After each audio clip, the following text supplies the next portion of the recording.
Topic करने को collector office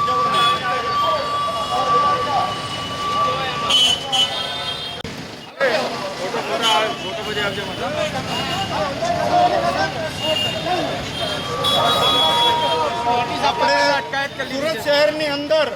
Torrent company દ્વારા આ લોકડાઉન પીરિયડ ની અંદર જ્યારે લોકોના કામ ધંધા સ્વતંત્ર બંધ હતા અને આ સમયની અંદર ટોરન્ટ કંપની દ્વારા ખૂબ જ મસ્ત મોટા બિલ દરેક ગ્રાહકોને મોકલી આપવામાં આવ્યા છે. સરેરાશ વીજ વપરાશની અંદર પણ ગોટાળા કરી અને મોટા બિલો છે. જ્યારે લોકોની અંદર રોષ છે અને અમારી માંગણી એ છે કે આમ આદમી પાર્ટી દ્વારા એક માંગ છે ટોરન્ટ ઓફિસરને, ટોરન્ટ કંપનીને કે આ જે બિલોની અંદર જે વધારે એવરેજ બિલો મોકલવામાં આવ્યા છે એમની ફેર તપાસ થાય અને જે રૂટીન જે એમના રીડિંગ આવે એ અનુસાર એમને બિલ આપવામાં આવે. અને ગુજરાત સરકાર દ્વારા આપણે DGVCL કંપની દ્વારા ગુજરાત સરકાર દ્વારા જે 100 યુનિટ દર મહિને ફ્રી આપવાની જે જાહેરાત કરી છે તો ટોરન્ટ કંપની દ્વારા પણ આ પ્રમાણે દર મહિને 100 યુનિટ ફ્રી આપવામાં આવે એવી અમારી માંગણી છે.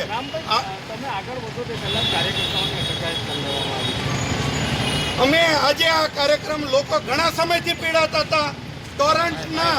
લોકો અમારી ઓફિસે આવી અને રજૂઆત કરતા હતા બિલો બાબતે અને એમનો અવાજ ઉઠાવવા માટે, એમની રજૂઆત કરવા માટે જ્યારે અમે આમ આદમી પાર્ટીના હોદ્દેદારો અહીંયા આવેલા તો એ હોદ્દેદારોને પણ આ પોલીસ દ્વારા અંદર નહીં જવા દઈ અને એમને અટકાયત કરી અને ગુનો દાખલ કરવા બાબતની કાર્યવાહી કરે છે.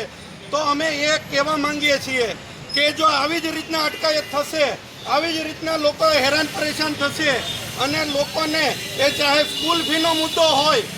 એ ચાહે વીજળીનો મુદ્દો હોય, પેટ્રોલ ડીઝલનો મુદ્દો હોય, સરકાર એવું ઈચ્છે છે કે કોઈ પણ જગ્યાએ આમ આદમી પાર્ટી લોકોના જનહિતના મુદ્દાને જો ઉઠાવવાની કોશિશ કરશે તો પોલીસ દ્વારા એમની અટકાયત કરી, એમની ધરપકડ કરી અને એમને ડરાવી ધમકાવી અને અવાજ દબાવી દેવાનો પ્રયત્ન કરશે. આ અવાજ આમ આદમી પાર્ટીનો નહીં પણ આ ગુજરાતની સમગ્ર જનતાનો આ અવાજ દબાવી દેવાનો પ્રયત્ન છે. એને આમ આદમી પાર્ટી ચલાવી નહીં લે અને લોકોની સાથે રહી અને અમે આંદોલન કરીશું.